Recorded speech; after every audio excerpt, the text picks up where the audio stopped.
உன்னை பழம்பொருட்கும் உன்னை பழம்பொருளாக விளங்குபவன் நீ. இறைவன் வெற்றியோடு எப்பொழுதும் இருக்கட்டும்.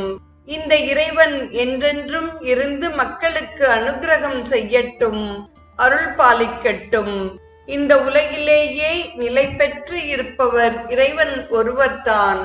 அவரை நம்பினால்தான் நமக்கு வாழ்க்கையில் அல்பமான வெற்றிகளும் கூட ஏற்படும்.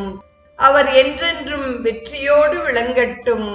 மக்கள் இங்கு வந்து பரம சுகத்தை அடையட்டும். இவ்வுலகத்தில் கடவுள் கொள்கை மட்டுமே வெற்றி காண வேண்டும். அதுதான் அமைதியை கொடுக்கும், ஆனந்தத்தை கொடுக்கும்.